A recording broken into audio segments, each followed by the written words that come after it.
Good afternoon, everybody. Welcome to the Department of Justice Elder Justice Initiative webinar, The Neuropsychology Behind Financial Scams. Due to the high number of participants, computer audio will only be the option to listen to the presentation. So please make sure that your computer speakers are on. Closed captioning is provided in the pod below the presentation.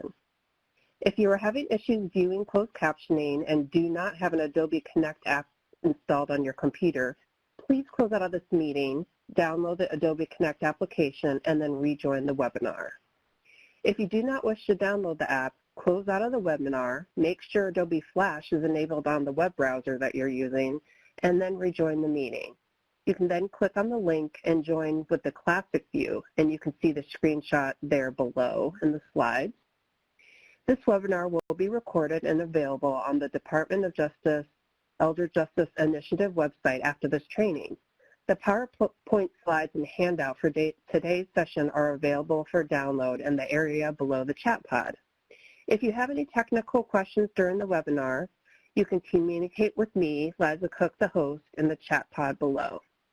Now I'm going to turn this over to Dr. Shelley Jackson, consultant to the Elder Justice Initiative. Thank you, Liza.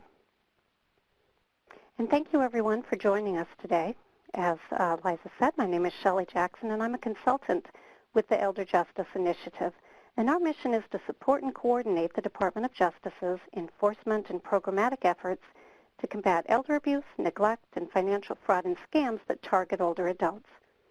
And the initiative does this by promoting justice for older adults, by helping older victims and their families, enhancing federal, state, and local efforts through training and resources, and supporting research to improve elder abuse policy and practice. Next slide.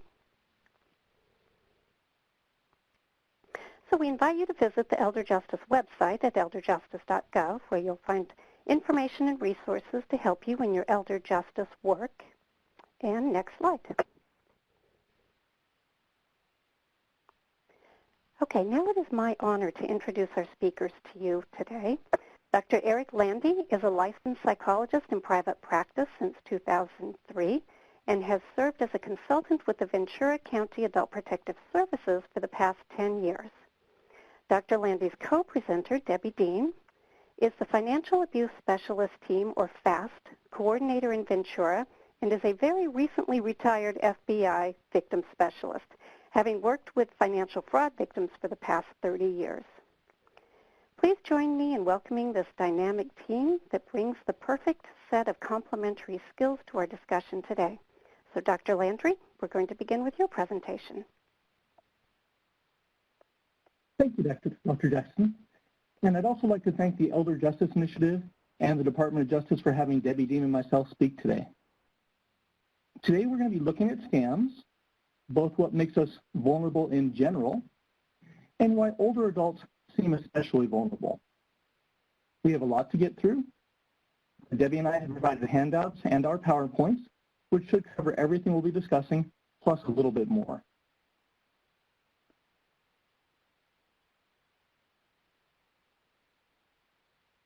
Oops, here we go.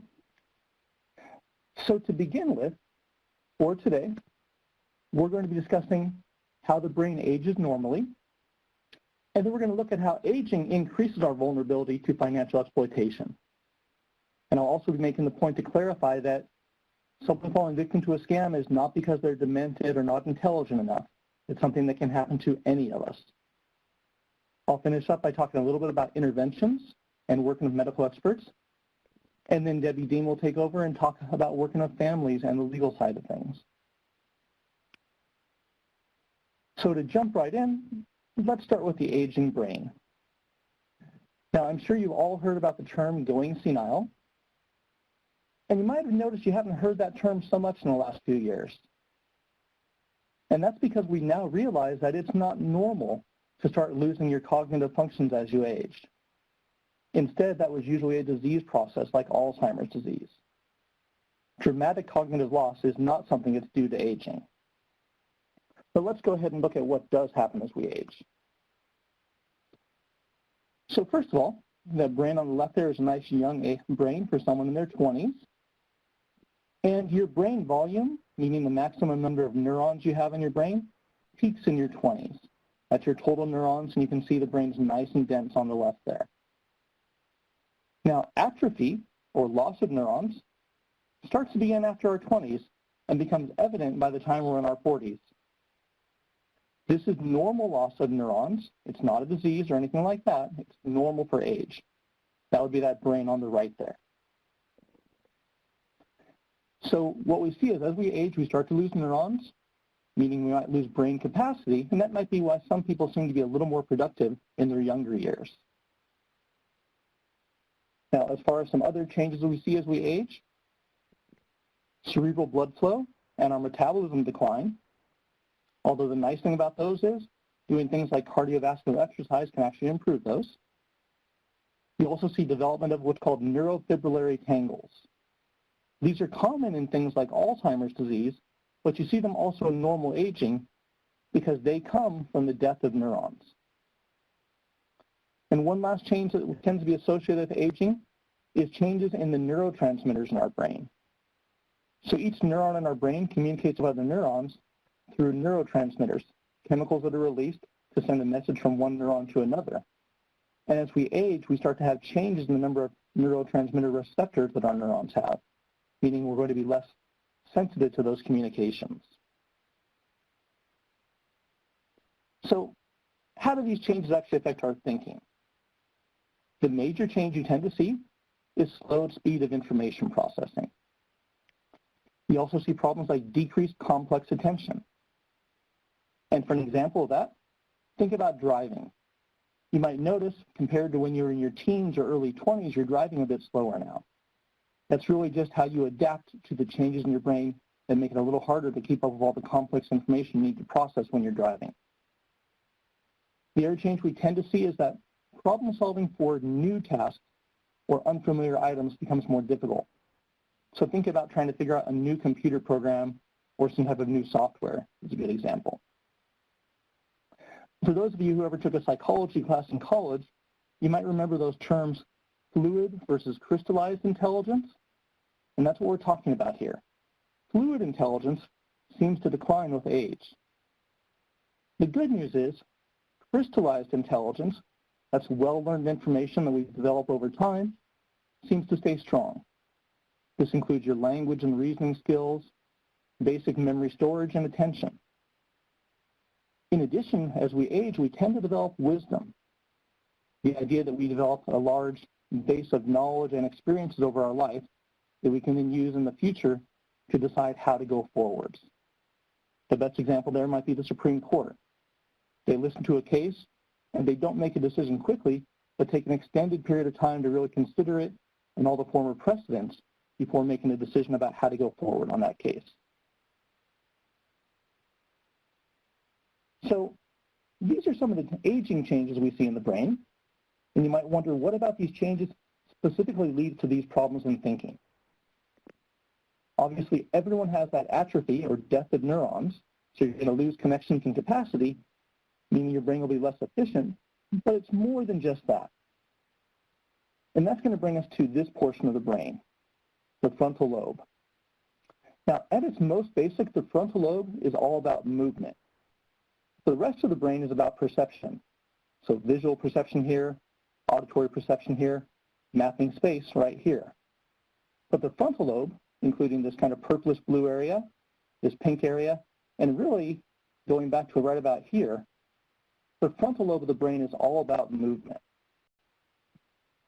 This back part, the area they call the motor strip, is actually what carries out movement. But when you think about moving, it's more than just deciding that you want to move. Or, I'm sorry, it's more than just moving, but we have to decide that we want to move. We have to think about it and reason it. And that's where we move towards the front. So this area is movement, and this area, what they call the prefrontal cortex, is all about deciding to make a movement. So deciding to take action. So your frontal lobe is all about the planning, execution, and control of movement. And that very front area, that prefrontal cortex, does the planning, reasoning, and deciding component of it. Now, the frontal lobe hypothesis, and you can see the reference for it there on the side, basically states that the cognitive deficits we see in older adults are due to the anatomical and functional deterioration of the frontal lobes. Basically, they think that it's this part of the brain that seems to age first and quickest, and this is what explains the problems we have as we get older with our thinking skills. Evidence for this includes neuroanatomy. So when you look at brains, you can actually see there's greater atrophy in the frontal lobe, and you also see changes in those neurotransmitters I talked about, where you'll see deficits in a specific neurotransmitter like dopamine.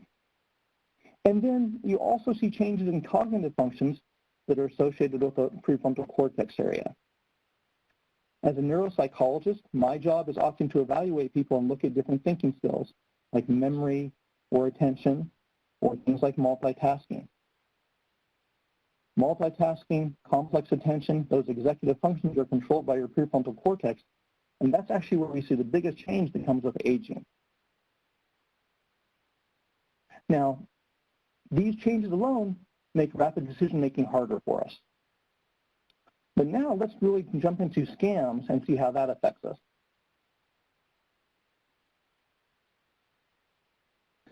The most important thing I really hope people get from the talk today is that we are all vulnerable to scams no matter how smart we think we are. It's not about having dementia or some other issue. We're all vulnerable. And what really makes us vulnerable is the human factors and the scam techniques themselves. By human factors, I just mean the brain. Not even the aging brain, just the brain itself. And to really kind of explore this, we can go back a little bit in evolution. Now, everyone's going to recognize the human brain here, and this yellow part is the forebrain or cortex. That's the part of our brain that does our thinking for us. But I want you to look down here to this purple area, which it says here is the medulla and also kind of the brainstem region. That's the area of the brain that we want to talk about for a moment, because that's the part that's very primitive and basic. It does things like maintain your heartbeat and breathing, but it also controls some basic reflexes. So if you've ever gone for a walk outside and jumped a foot up in the air because you thought you saw a snake in the ground and it just ended up being a stick, that wasn't because you're a fraidy cat. That was because your brainstem was reacting before you could even think about it. It's a basic reaction, a basic instinct to protect us from danger. And that's really what scams are trying to activate to get us to get involved. Now, I'm sure we've all heard of the reptile brain, and we have our alligator right up here at the top. With the reptile brain, you can kind of see there's still a cortex, but it's a lot smaller. It's not a big part of the brain. There's not a lot of thinking. Much more important to the alligator here is this brainstem region. So by that, again, we mean basic things like breathing, keeping the heart beating, and those basic instincts. So go to an alligator, put your hand in its mouth, and it's going to bite. It's not going to give you a friendly lick like a dog because it doesn't have that much thinking ability to really decide why you're putting your hand there. You're just food to it or danger. Now, if we get back to higher level animals, and for example, look at a cat, you can see there's a lot more of a cortex here. The cat has a lot more of a cortex, and what we tend to see with mammals in general is we get another part of the brain that really becomes developed called the limbic system. The limbic system is the part of your brain that gives you emotions and memories. And because we have those two things, it also gives us the ability to form relationships, both love and hate. So yes, for those of you wondering, your cats can love you, just in their own unique way. Now, in humans, up here, we're going to see obviously the cortex is a lot more developed, especially this frontal lobe region. In humans, the forebrain has so much more development that that's really what makes us humans, because it lets us pause and think before we act. That prefrontal cortex region actually works to calm and regulate the limbic system and brainstem region. So when you get scared, instead of jumping up, that part of your brain might say, calm down, it's just a scary movie. When we talk about scammers, though, what they're trying to do is to get you to turn off that control and really just focus on emotions instead of abstract reasoning. So let's look for a second on how that works in scam technique. So first, why do scams work? It's all about the advertising. Scams are just using advertising techniques effectively. You might even call them the most effective form of advertising, as they get your money without even providing a product. But really, scammers are just using standard advertising techniques pushed a little past the edge. The way to think about it is that advertising is all about getting you to focus on peripheral reasoning, kind of emotional and superficial things like, wow, wouldn't I look good in the new convertible BMW? Rather than using logical thinking and realizing, hey, I have 3 kids, I probably need to buy a minivan. So let's look at some of these advertising techniques scammers might use. The first good one is using visceral rewards. Visceral meaning grabbing you in the viscera, grabbing you in the guts, things that are highly motivating to us. So you might look to sex or love, as we see in romance scams, or greed or fear, as you see in financial scams, or even pity. I recently had a client actually who was involved in a lottery scam and was sending money to the lottery scam thinking she had won the lottery, and she was sending extra money just for the guy she talked to on the phone because he had told her how his daughter broke her leg and he needed extra help with the medical bills. So she was trying to get the money and had a little bit of pity for the guy and was trying to send him some more money. Another technique the scammers do will be to emphasize urgency. For this, think about the grandparent scam, where they tell you you have to send the money right away or your grandchild's going to go to jail in some other country. With urgency, they're trying to make it rational to devote less time to think about it. And in real life, you can see this on late night TV. Whenever you see those ads for those blenders where they say the first 100 callers don't just get 1 blender, but they'll actually get 2. But you have to be one of those first 100 callers. The same idea, going for that urgency component. Another very common one that we can probably thank social networking for is having a personal touch. Scammers can know your name and sometimes even your address and can describe your house looking at Google Earth. They act like they know you, they can be very friendly, and they'll develop a relationship with the victim. And one last technique to mention would be to demonstrate authority. You see these in the 419 scams where you get an email saying a foreign prince or other government figure needs to get money out of his country and has chosen you to help him for a suitable reward.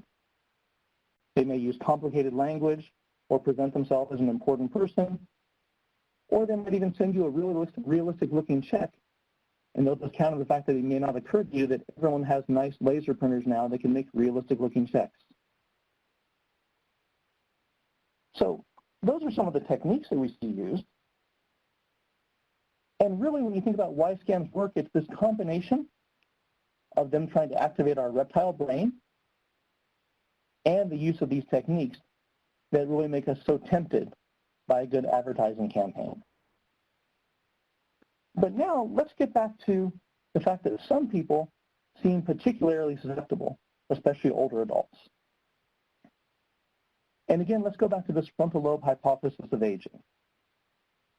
When we talk about the frontal lobe, we know that when you look at clients or patients who have damage to the prefrontal cortex, that pink and blue region, you see impaired reasoning, impulsive behavior, and disinhibited behavior. They make bad decisions and get involved in things like addiction. They also tend to have poor insight into what they're doing. For example, later on, Debbie can tell you a lot of stories about people who might understand they're in a scam, but still participate. They just can't stop themselves. Now, the frontal lobe hypothesis tells us that these cognitive deficits are due to that deterioration of the frontal lobe. And so this suggests that aging is a big contributor to the senior's vulnerability because they're having a weakening of the skills they need to protect themselves from scams, like being able to pause and think carefully before they take action, and being able to pay a lot of attention and catch all the details. To tie it together, let me give you an example. And before anyone panics, because you didn't know there was going to be a test, I'll tell you the answer is number 4. But this is a pretty simple abstract logical reasoning test that I might give a patient. And I would give them a series of these to see how well they can do. And you might notice you don't really particularly care if you got the answer right or wrong. It's just abstract reasoning, not something you get very emotional about. But this is not the type of reasoning or decision-making scams rely on. They're trying to move us more towards a peripheral reasoning where we look at superficial things and emotions, not these central reasoning skills. Now, in my field, there are some tests where we try to capture these things. It's difficult. But one test that's come out that seems somewhat useful for this is called the Iowa Gambling Test. This is a computerized test, and what it's trying to do is mimic being a casino. So there's lots of flashing lights on the screen and sounds like you've just won a jackpot, and the whole point is to win as much money as you can. This test is pretty effective at showing the impulsive, poor decision-making we see related to that peripheral reasoning I've been discussing. On this test, you have 4 piles of cards, and each card may win some money or could lose some money in differing amounts. And we have clients do this for an extended period because we want to see over time, can they learn which are the most effective piles to choose from. Now, people who are alcoholics or drug addicts or those with antisocial traits or other prefrontal cortex dysfunction will show patterns of impulsive decisions characterized by choices that always favor the larger versus smaller immediate rewards.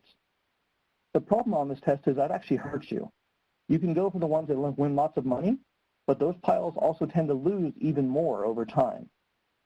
Most of us pick that up, but people with damage in this area don't.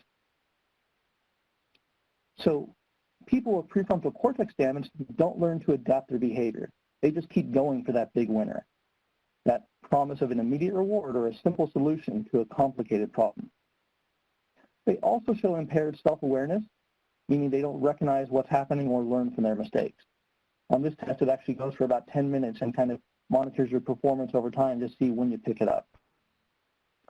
Now, another group that acts the same way is older adults, those over the age 55. They generally perform worse than younger adults, and they look similar to younger adults who have damaged prefrontal cortex functioning.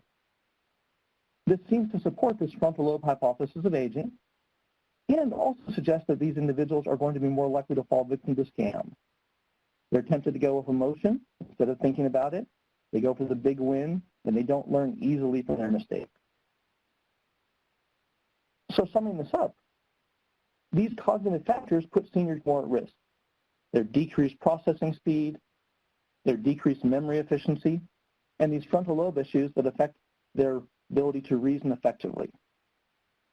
But rather than just stopping there, I want to make sure to point out that there are other issues that also contribute. Now, I just spent a lot of time blaming our aging brains and the cleverness of scammers, but these other factors are important to consider. So, for example, here we have emotional risk factors. A good example of this would be loneliness. Many clients I see who get involved in scams, especially telephone scams, will tell me the scammer is their only friend. They call them every day and talk to them, and no one else ever calls them. And sometimes, unfortunately, it's true. The person's so lonely that even when you educate them about the scam, it almost may seem worth it to them because they're at least having somebody to talk to them and pay attention to them and tell them they're important. Now, to consider these other factors, including the aging brain, epidemiologist Mark Lax coined a term called age-associated financial vulnerability. With this term, he's trying to identify specific domains and issues that seem to put older adults at risk in general. So it includes the aging brain, it includes emotional issues, but he also looks at other components such as general medical decline we see of age and rapid technological changes in our society. So for example, for medical decline, people who have a serious progressive illness might be motivated to try expensive or unproven treatments, making them more susceptible to fraud. If someone has impaired mobility, they literally may not be able to get out of the environment in which they're being pressured by someone. For people who have sensory loss, someone may not comprehend the documents they're signing. I do sometimes have clients who tell me they signed a document because a loved one told them to, but they couldn't actually read it because of their vision. And then we have issues like polypharmacy. Older adults tend to take more medications, putting them at more risk of clouded thinking or even delirium. The one other major area that Dr. Lax brings up in his concept is the idea of lifestyle and environmental issues, where he points out that the rapid changes to our society in the last 20 years is making it much more likely that older adults can be vulnerable.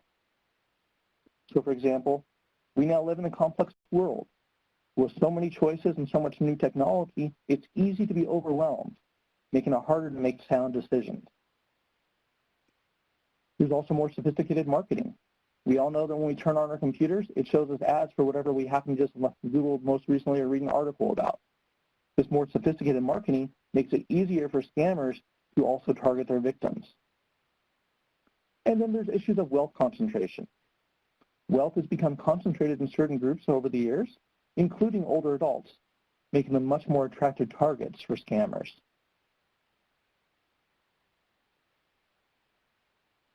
Now, you might ask, why do we need this concept of age-associated financial vulnerability? And the truth is, in my last 10 years of work of APS, we've tended to focus on issues like dementia. And then we look at things like conservatorship or placement as a cure for these problems. But what age-associated financial vulnerability is telling us is that this is a weakness normal to everyone as we age. And that means that we need to try and address it on more of a societal level. And I will point out that we need to take action because this is not just about loss of wealth, but it can even be about a dramatic life change or loss of life.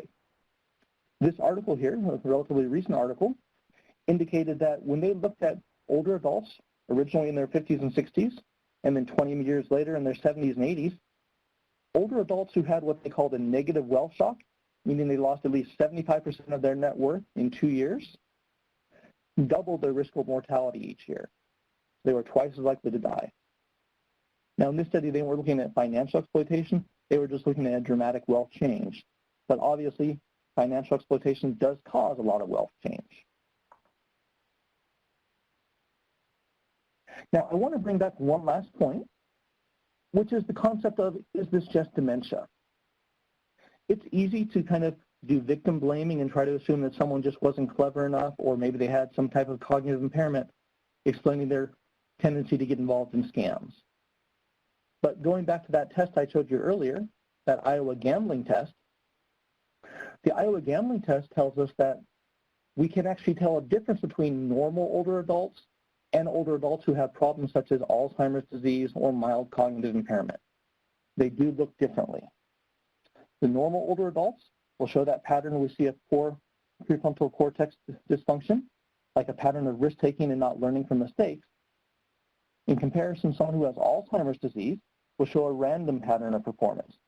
They don't recognize the better decks and just really don't improve their performance as we might expect. So to kind of summarize these points, through looking at behavior and actually looking directly at brains and looking at cognitive function like that Iowa gambling test, we know that prefrontal cortex damage affects decision-making, especially the types of decisions involved in scams. Seniors are vulnerable due to their aging brain, but we also need to realize that emotional, physical, and societal issues play a role, which is where that concept of age-associated financial vulnerability comes in.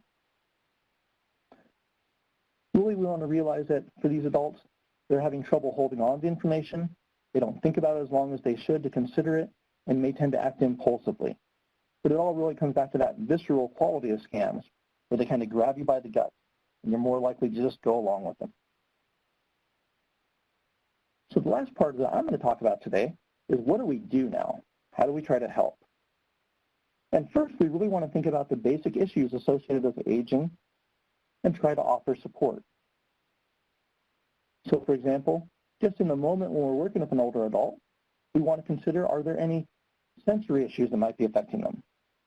If they have hearing problems, maybe we want to offer them written information or face them so they can see our mouth and better read our lips, or speak to them in a quiet area. If they're having vision difficulties, give them large print materials, or give them print materials and then go over it with them, increase the lighting or provide a magnifier to really make sure that they understand it. It's also important to try and speak slowly and try and use relatively simple speech.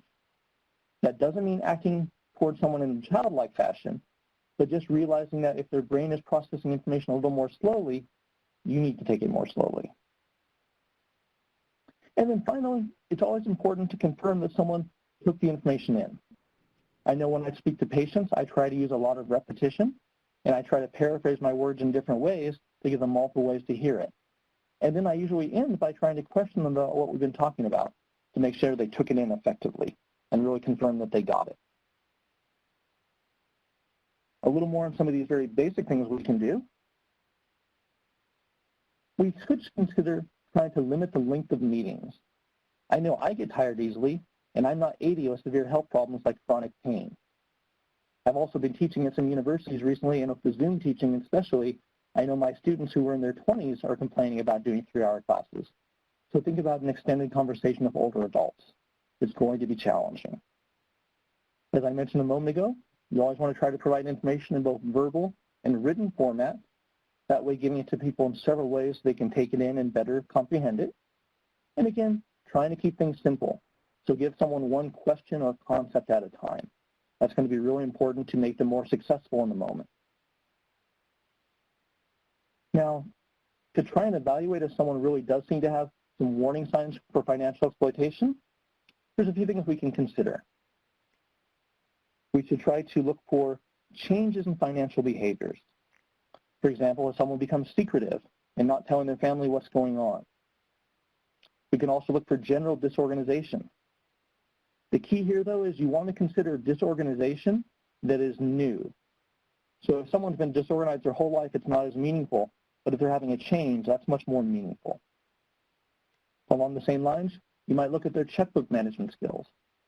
Strangely, I found that patients are quite happy to hand me their checkbook so I can take a look at it and see how they've been doing, which is actually a questionable decision right there. Also, you would look for arithmetic mistakes and general confusion about financial concepts. I know for my patients, a common issue that comes up is, do they understand that they have a reverse mortgage and what that really means?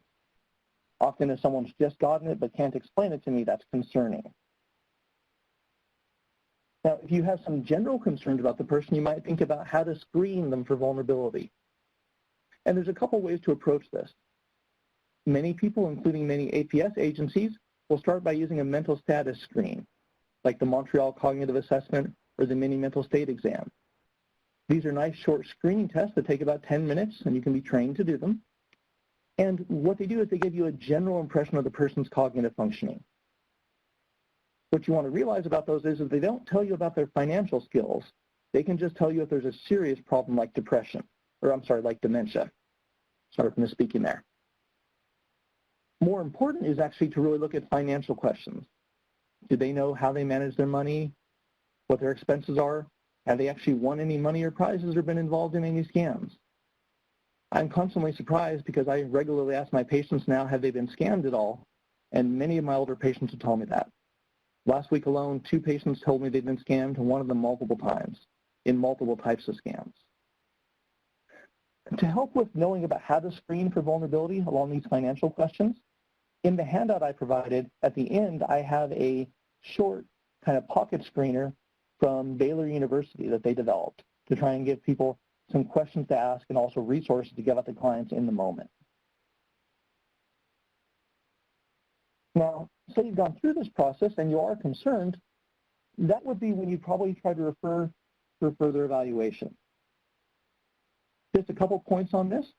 You generally want to try to use a neutral expert and someone who understands capacity assessment.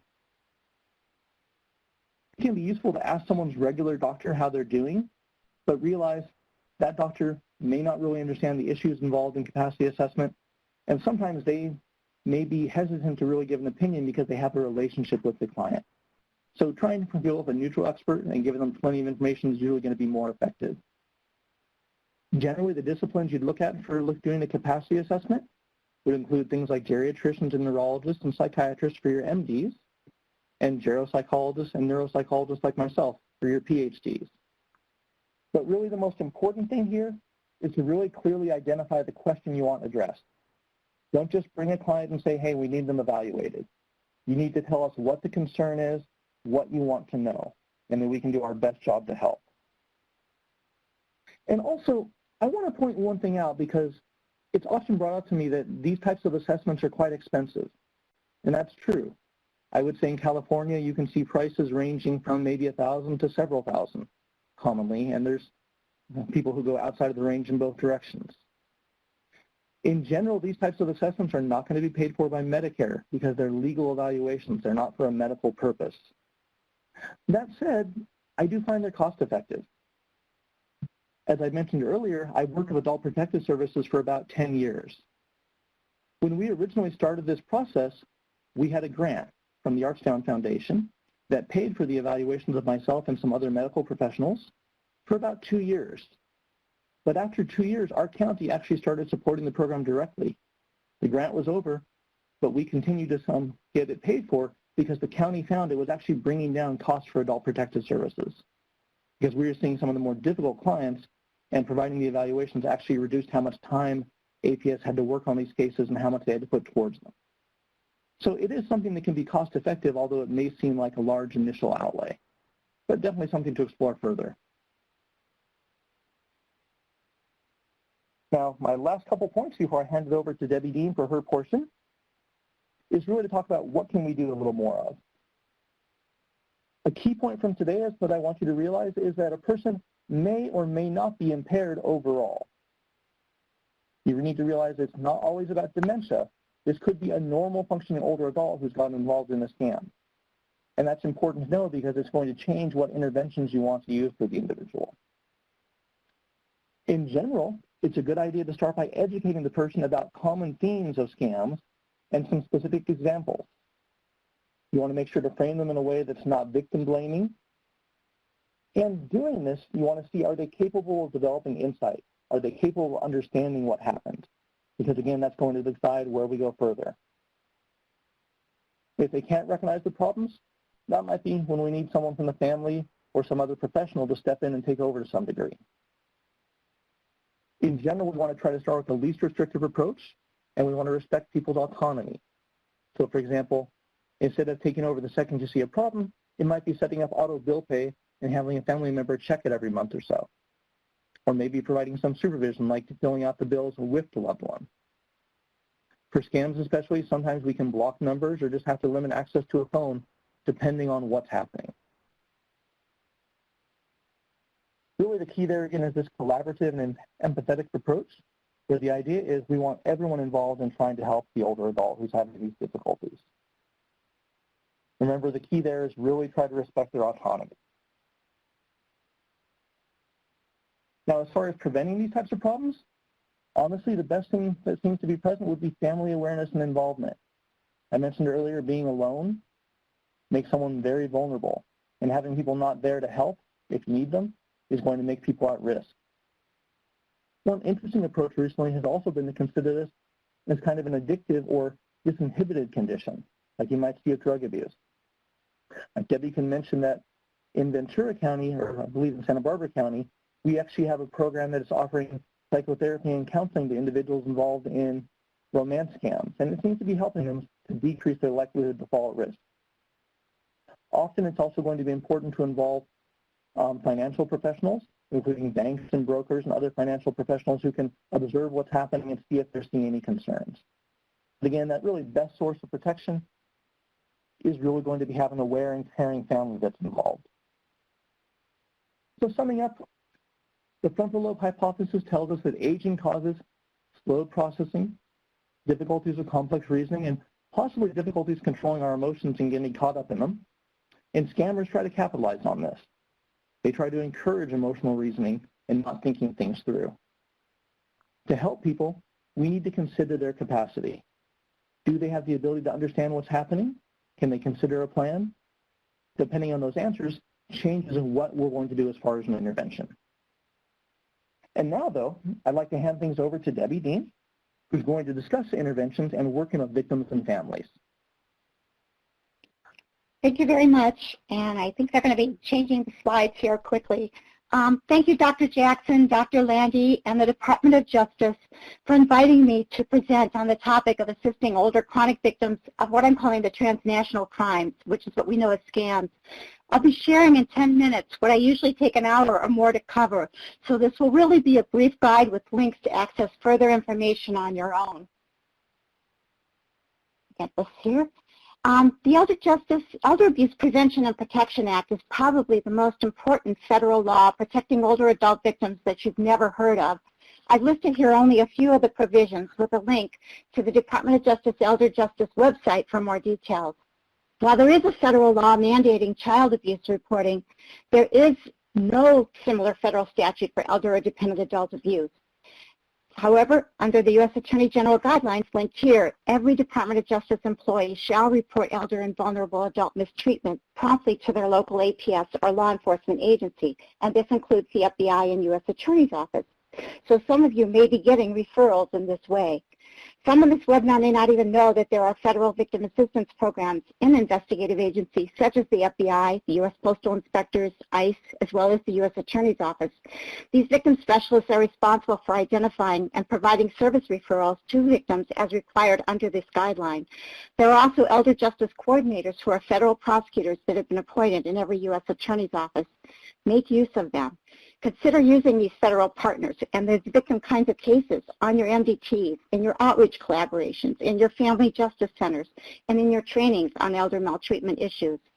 Services for the victims of transnational and other fraud crimes are so desperately needed and thankfully are increasingly being federally funded. Since the passage of this Prevention and Protection Act, the federal government has had a much stronger role in investigating and prosecuting transnational criminals, including working with law enforcement agencies in other countries, as well as local law enforcement agencies, and investigating kind of their U.S. accomplices or what we call the witting money mules. Note the high number of victims and the high loss amounts reported every year in these cases. And these are only charged case statistics. These numbers don't include the cases under federal investigation with victims. So there's actually a much greater number of victims who are also in need of services and getting reporting information at the community level. These are our older victims in each of our communities. Do you know of existing services for them? If not, please help us in creating them. How does federal investigative agencies identify victims involved in cases like the ones we've talked about, the romance scams, the lottery scams, grandparent scams, and the tech support? Basically what we found is that victims are found through the FBI's Internet Crime Complaint Center or the Federal Trade Commission. Law enforcement can register for free to access these databases to help identify perpetrators and additional victims if they're working an investigation, and this is, again, free. Please, if these victims are coming to your agency or you are a law enforcement or APS, encourage victims to file a complaint with both these national databases, especially if it's an internet crime. Too many victims or families have reported being told by local authorities that it's a civil matter or not their jurisdiction and have not provided victims information on filing these complaints to the national databases. There are also a great need to identify a person, a volunteer, an agency, family member, perhaps senior centers, to help victims complete these complaints. The best example I have is a quote when I was asked a victim of a romance scam if she had filed her IC3 complaint and she had lived several states away. Debbie, I can't. It's visiting my crime scene to do this. I just can't do it. It's too traumatic. And there were over 20 banking transactions that she was being asked to complete. Luckily, there's now the National Elder Fraud Hotline willing to help victims do that in certain situations, which I've included in your resources. Some states also have 211 programs that will help financial crime victims with these kinds of things. These are some of the warning signs that you may be talking to a chronic victim, and Dr. Lande covered them as well. I prefer using the term remote when I'm talking about these crimes rather than using the label stranger fraud. See, these victims, these impersonators aren't strangers in the stranger danger kind of ways we see them and try to warn them about. To them, they are their friends, their advisors, their business partners, and yes, even their fiancés and lovers. They're not strangers at all to them. Most of these, especially if they have the age-associated financial vulnerability characteristics, may not even understand the nature of the technology being used against them, especially if they're being used as a money mule or what I call a money mover, a term that better explains what a mule is if you're a victim. Victims are groomed to be secretive. You might learn from them or families that they're spending large amounts on gift cards, depositing counterfeit checks, or increasingly feeding $20 bills into Bitcoin machines. They have computer issues. They might have banking issues. More importantly, they may lie about some or all of this to you.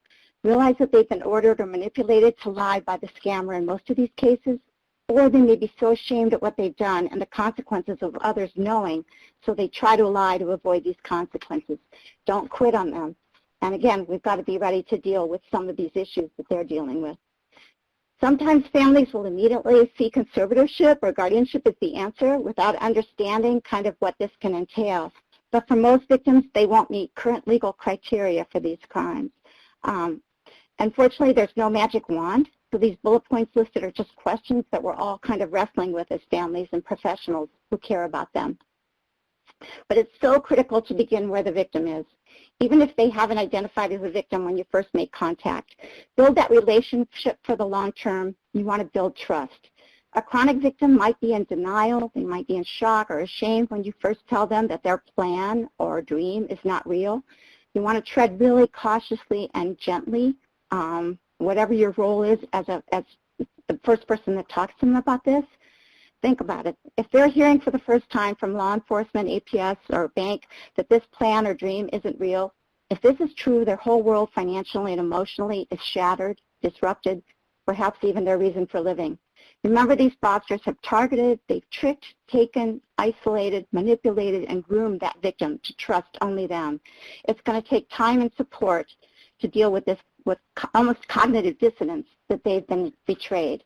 If threats were made, if extortion is involved, or if all their money is gone, if they have these characteristics of age-associated financial vulnerability or other traumas in their life that have been triggered, or have no social support system, the interventions are going to be harder and take longer. Victims may be suicidal since these crimes are even more devastating in their impact. I actually keep a file on reported suicides from these crimes, and it's way too many people. Suicide assessments and resources should be available tools that you have ready and handy when you're doing these kind of interventions. Victims almost always will have a strong sense of hopelessness once they realize that it really is a scam and they've been betrayed, but that is also our window of opportunity to sometimes step in and help. First of all, one-time interventions won't work. Intervention is a process. It took the victims weeks or months to get into the scam. It's going to take time to get out. In the beginning, if a victim is in denial, focus on just trying to stop the financial hemorrhaging by trying to get their commitment not to send further money. Many will initially insist on continuing contact with their fraudster and will probably even tell that you've been involved with them. Relapse is a normal part of the process. If we had a survey, I would ask how many of you have decided to lose weight or start to exercise and never relapsed. So what you want to do is help them through it and just to move ahead. Remember, if you're lecturing or preaching, especially in the early days of your relationship with them, you're probably going to lose their cooperation and their willingness to be honest with you. Focus on their strengths, their interests. It's going to be important to remind them of these as they move beyond the relationship with the fraudster. Catch them doing something right and praise them. It can even be ignoring a phone call from their scammer. I'm always clapping on the phone and they're laughing. Check in on them. With you initiating the contact. Don't wait for them to call you. Be interested in their lives. I love using songs if I'm working with a victim, especially I think with people with some memory losses or memory issues. I'll try to get them singing with me. Hit the road, Jack, don't you come back no more. Or I'm going to wash that man right out of my hair. Or another romance, When I Am Woman. Or Gloria Gaynor's I Will Survive, kind of depending on the generation they're in. I love it when I can get them giggling because I know then they're going to be willing to take my call again. Again, it's all about building trust and building that relationship. Financial security issues are going to be so important in this, especially if the accounts are compromised and the victim has no family or other support available. Who is going to be there to do that? Computer security issues and identity theft concerns, helping with safety planning, such as practicing what a victim can do if they're contacted by the imposter, are important. Again, who is the agency? Who is the support system there? There is a need for helping the family as well to receive information and help in dealing and understanding age-associated financial vulnerability and the impaired reasoning and impulsivity issues that some of these folks have. They, too, are so alone in struggling with this issue. Counseling. Many of our older adults are from a generation or even a culture where counseling is not considered as needed, and it's often very hard for males to agree to. So you may be able to get a doctor referral and then have insurance cover it for a small copay, but even then, many counselors are not trained in these issues and may not know how to really deal with these victims. Are there alternatives that they can participate in, such as grief groups? Or if they have dementia, participating in virtual memory cafes so that they can also have social interactions with others with dementia might be very effective. One of the other helpful resources that's probably new to most of you is the use of free weekly facilitated peer support groups for romance scam victims using Zoom or even just a telephone. These 2 flyers are for programs I helped to initiate, and they've been going on for several years in California. One is hosted in Los Angeles through Wise and Healthy Aging, an elder services NGO.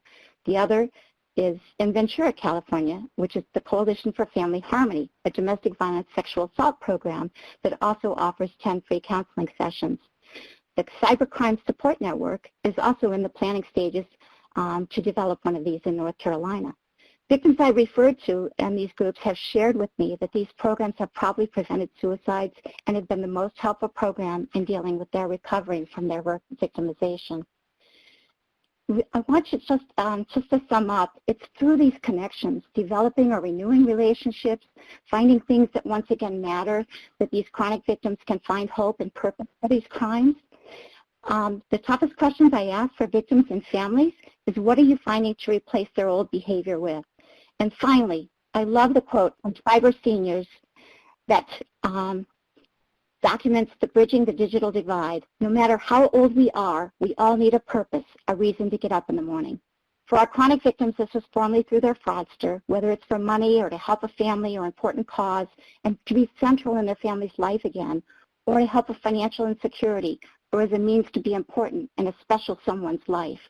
We all need to help victims move from the fraud perpetrator being that reason to get up in the morning to healthier options that make life meaningful again. And to summarize, I'm not going to go through these different resources because my time is up, but I did want to make sure that you are aware of some of them, especially this National Elder Fraud Hotline that is available to victims, family members, caretakers, anyone. And what I love about it is it's available 7 days a week, which is the hours that the scammers have, available in different languages, and they also have case managers that can help people fill out these complaints. Thank you. Hi, thank you, Erik and Debbie. This is Shelley again. We have about 8 minutes left, and we can take some questions. If you can put them in the chat box, we'd be happy to take a few questions. Several of you have mentioned periodically about the handouts. Please note that down below the chat box are the PowerPoints and a handout that Dr. Lande has created for you that has a lot more information in it than the PowerPoints did, so you can access that information as well. I do have a question for Debbie, and somebody was asking whether the romance group, the virtual support groups, are they available outside of California? At this point, I know that the Cybercrime Support Network is starting to work on that as an issue. Right now, the 2 existence in California, the Ventura one does take people within the state. The one in Los Angeles is only for people 50 and older that live in LA County. Anything I can do and to help get some of these programs going in other states or locations, please, I'd love to be in touch with you. Great. So, Dr. Lande, we have another question that I think might be best handled by you, and I think this is really common. When somebody shows all the signs of financial exploitation, but they found to have capacity, how do we intervene? Yes, that's the challenge, and Debbie and I have worked actually on a lot of those types of cases. Often it's really, as I mentioned earlier, trying to get a family involved so there's other people monitoring the situation and trying to maintain a relationship with them. I know Debbie often would go out and see people multiple times just to really check in and kind of keep reiterating the information and really trying to get them to understand it. Unfortunately, there's not really much you can do to force them because it's not really that they lack capacity. They're making a choice, even though it's a poor choice. But really trying to get involved and giving them other outlets for interest besides just focusing on the scams seems to be helpful. And I don't know if you have anything else to say on that, Debbie. Yeah. No, I think you covered it. And that's why I love that term, age-associated financial vulnerability. It's just basically the pattern of financial decision-making that impacts their assets that's different than what they would have done 20 years before. Okay, and then another question. I'm not sure that either of you can answer this, but how many of these exploitation cases actually get prosecuted? People always want to know that, and that's a tough one.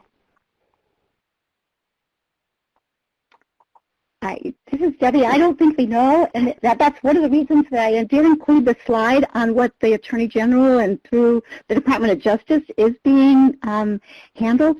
I know a lot of those statistics, again, a lot of it is going to depend on your definition of financial exploitation. In so many cases, it's the more narrow definition of their caretaker, the family member, or the trusted professional, and it doesn't include these remote victimizations that to me can be just as powerful as the people locally that are defrauding them. So I think we just don't really know. I'm not sure. I will throw this out to either of you. I'll start with Debbie, but are there any trainings that incorporate the science that Dr. Lande was describing to us in terms of best practices for interviewing older adults? Dr. Lande, I'll let you take that one. I'm not sure I'm aware of anything. I don't know anything formal. I mean, for myself, I do some training with Adult Protective Service agencies and things like that, but I don't know any formal program. I'm sure there's things out there. I just don't know any offhand. Okay. Okay, another question. We are mandated reporters of financial exploitation in, I believe, Virginia. If they're being exploited but retain capacity, are we still mandated to report to the police if the victim does not want us to report it? So I guess that's a mandatory reporting issue. Again, I know states have different statutes, so I don't know if you want to address it or not, but... I know in California we'd still be required to report it. Mm-hmm. And I guess I want to say that every... Sorry. Yeah, and every state is really different. They probably need to check with somebody, some attorney in a county attorney or attorney general's office to get a legal opinion on that for the state of Virginia. Unfortunately, in some states, these scam victims won't even be included in something the APS can look at. Unfortunately, and in those states, the families and victims are really, really in need. Okay, thank you. So we have varying opinions about what happens in Virginia. Okay, a couple more minutes.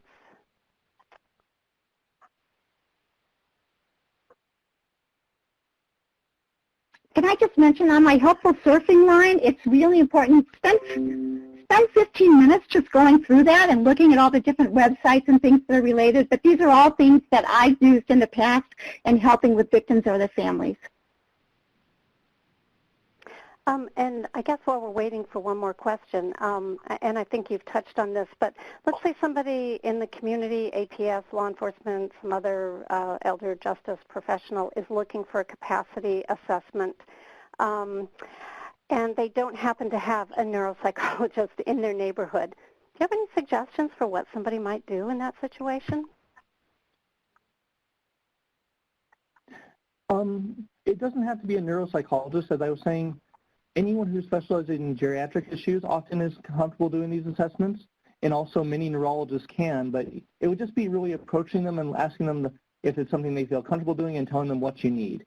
Because some may feel comfortable giving an opinion but don't want to complete like any capacity declaration paperwork. Good point. So it's really kind of making sure that they'll do what you actually need to have done, and making sure that that's why I said earlier about really being very specific with the questions you give people so they know exactly what you're requesting. Okay.